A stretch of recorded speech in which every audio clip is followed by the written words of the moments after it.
Cuban Missile Crisis, a harrowing chapter in the annals of the Cold War, brought the world to the brink of nuclear catastrophe in October 1962.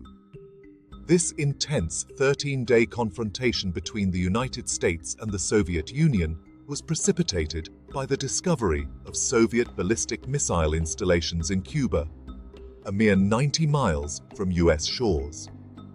The crisis was the closest the Cold War came to escalating into a full-scale nuclear war, and it is remembered as a critical moment in modern history where diplomacy played a pivotal role in averting global disaster.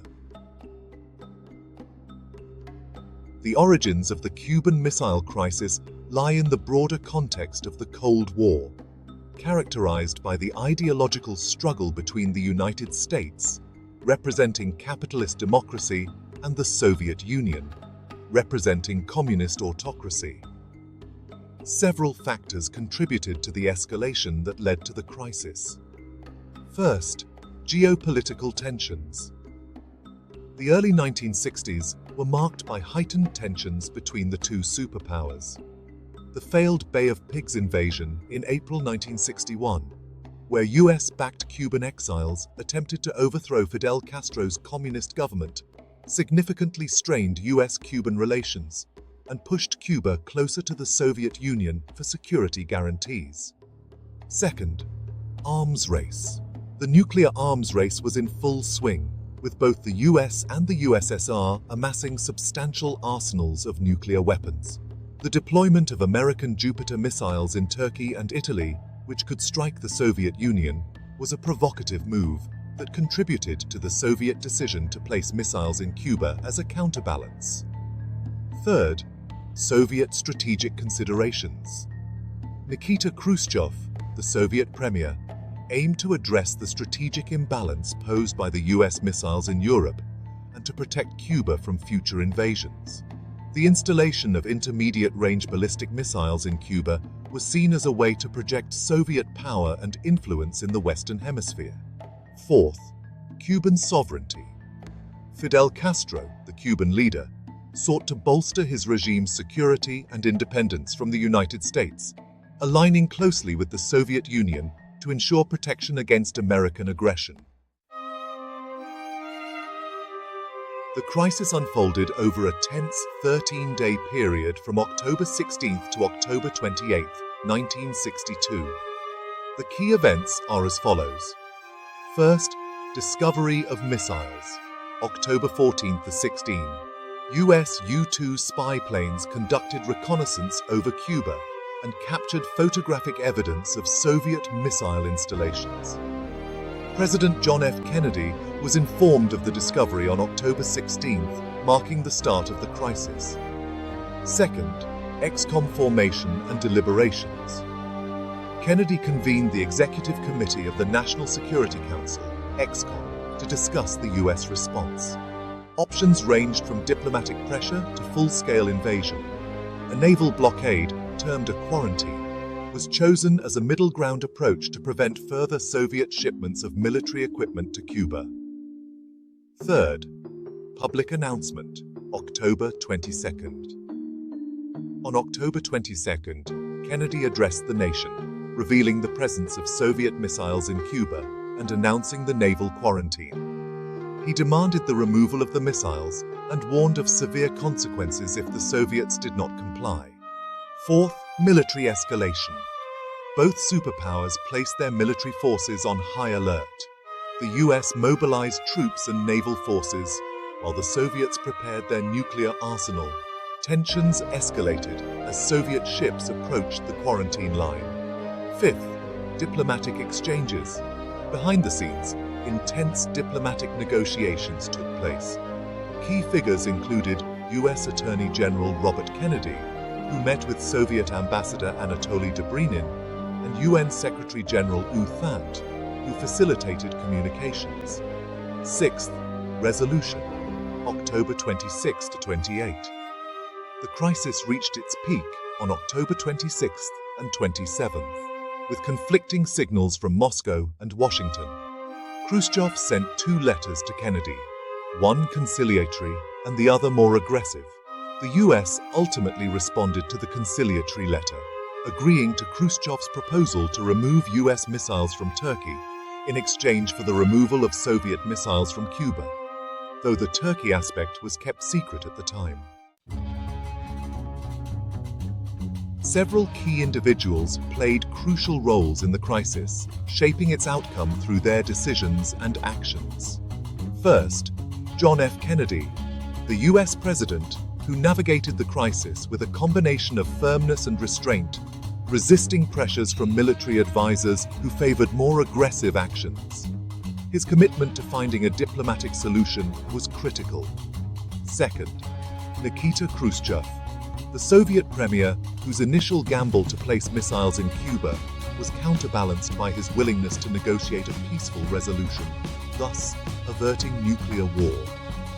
Third, Robert F. Kennedy, the US Attorney General, who acted as a crucial intermediary, engaging in back-channel communications with Soviet officials and advocating for a diplomatic solution.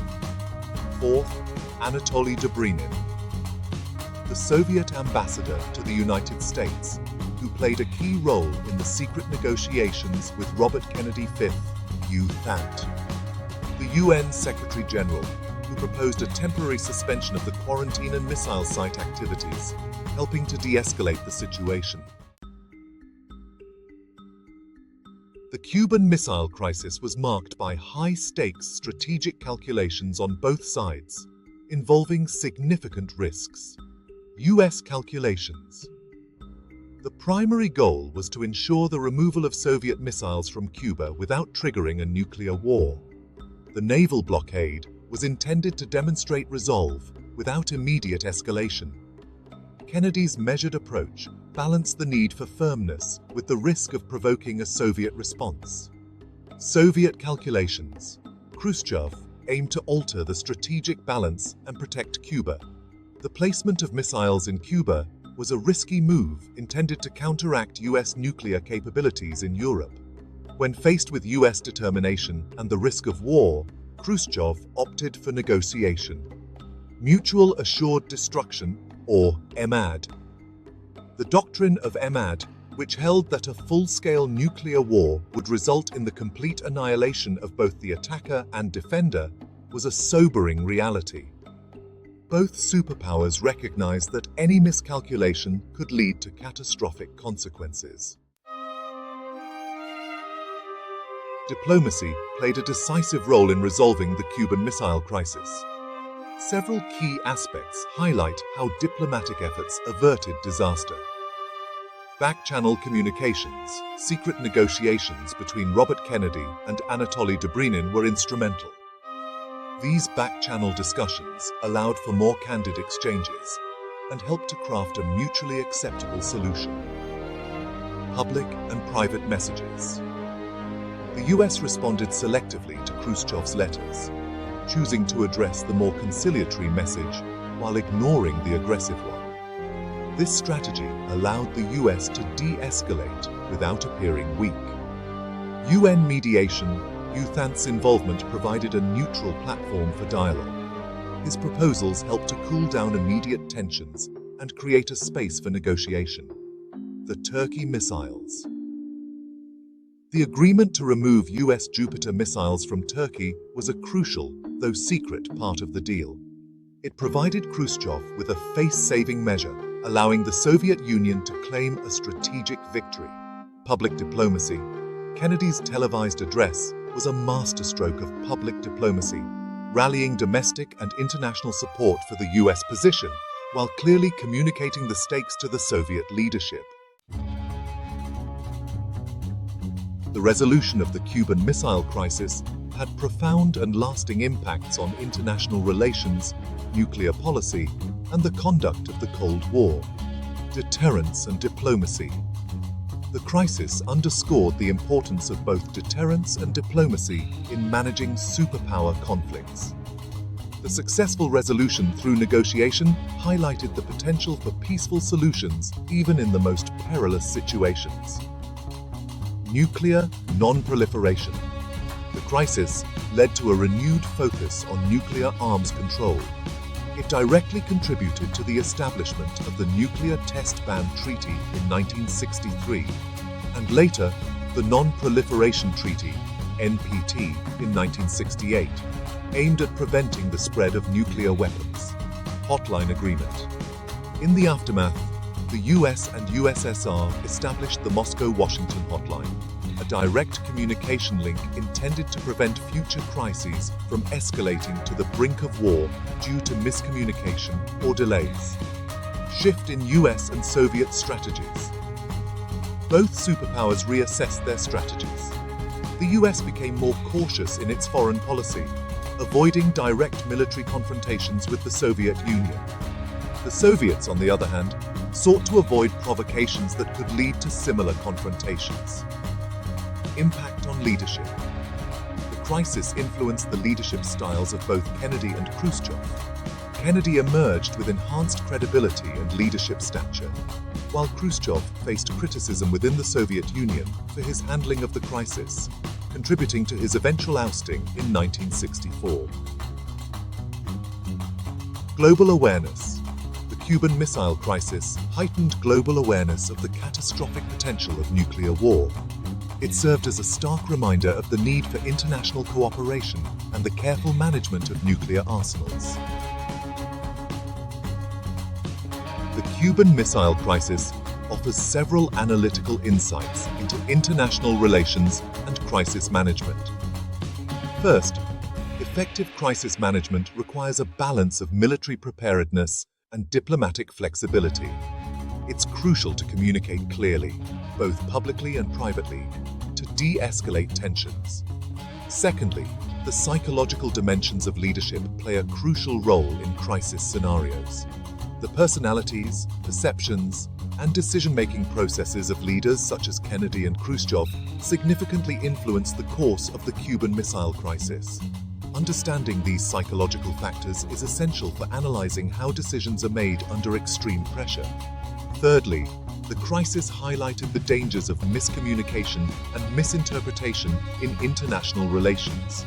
Clear and reliable communication channels are vital to prevent misunderstandings that could escalate conflicts unintentionally.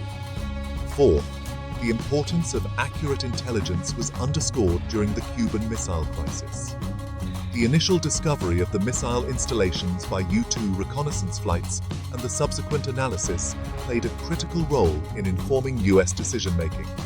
Fifth, the use of back-channel communications can be highly effective in resolving international crises. These secretive and informal discussions allow for more flexible and candid exchanges free from public and political pressures. Sixth, the involvement of neutral parties such as the United Nations can facilitate dialogue and provide a platform for peaceful resolution. UN's mediation efforts during the crisis demonstrated the value of international organizations in conflict resolution. Lastly, the Cuban Missile Crisis serves as a case study for policymakers and scholars in international relations. It provides valuable lessons on the importance of combining military readiness with a commitment to diplomacy, the need for clear communication, and the benefits of international cooperation in maintaining global security. Public perception and media coverage played significant roles in the Cuban Missile Crisis. First, Kennedy's televised address on October 22, 1962, was a strategic move to communicate the gravity of the situation to the American public and the world. It helped to build domestic support for his administration's actions and conveyed a clear message to the Soviet leadership. Secondly, the media's portrayal of the crisis influenced public opinion and created a sense of urgency and support for the US government's stance. The public's reaction was a critical factor that both superpowers had to consider in their decision-making processes. Thirdly, both the US and the USSR engaged in propaganda efforts to control the narrative and justify their actions. The management of information and the portrayal of events in the media were essential components of the broader strategic communications during the crisis. The Cuban Missile Crisis was not just a geopolitical and military confrontation. It also had profound human implications. Firstly, The psychological stress on leaders like Kennedy and Khrushchev was immense. The possibility of nuclear war and the responsibility of safeguarding millions of lives weighed heavily on their decision-making. The human element, including fear, pride, and the desire to avoid catastrophe, played a crucial role in the resolution. Secondly, for the general public, the crisis brought the abstract threat of nuclear war into stark reality. The fear and anxiety experienced by ordinary citizens underscored the need for effective leadership and communication during such perilous times. Lastly, the crisis also placed immense pressure on military personnel on both sides, who were on high alert and prepared for potential combat. The human cost of potential conflict was a sobering consideration for decision-makers. In the aftermath of the Cuban Missile Crisis, several developments shaped the future of international relations and nuclear policy. Improved US-Soviet relations marked the first significant change. The crisis led to a temporary thaw in relations. Both superpowers recognized the need to manage their rivalry more carefully to avoid future confrontations. This period of détente included increased communication and several arms control agreements. The Cuban Missile Crisis acted as a catalyst for arms control initiatives. The Limited Test Ban Treaty of 1963, which prohibited nuclear tests in the atmosphere, outer space, and underwater, was one of the first steps towards reducing the threat of nuclear war. Additionally, the establishment of the Moscow-Washington hotline was a direct result of the crisis. This communication link aimed to provide a direct and immediate way for the leaders of the superpowers to discuss and resolve urgent issues, reducing the risk of accidental war. Lastly, the crisis influenced the strategic doctrines of both superpowers. The concept of mutually assured destruction, MAD, became more entrenched, emphasizing the deterrent effect of nuclear arsenals. Both sides recognized the need for caution and the importance of maintaining a balance of power. The Cuban Missile Crisis remains a defining moment in the history of the Cold War and international diplomacy. It is studied extensively in academic and military circles for the lessons it offers in crisis management, diplomacy, and the conduct of international relations. It serves as a case study in how close the world came to nuclear war and how it was averted through careful negotiation and strategic thinking. The Cuban Missile Crisis is emblematic of the Cold War era, reflecting the intense rivalry and the constant threat of nuclear conflict that characterized the period. It highlights the precarious nature of global politics during the mid-20th century.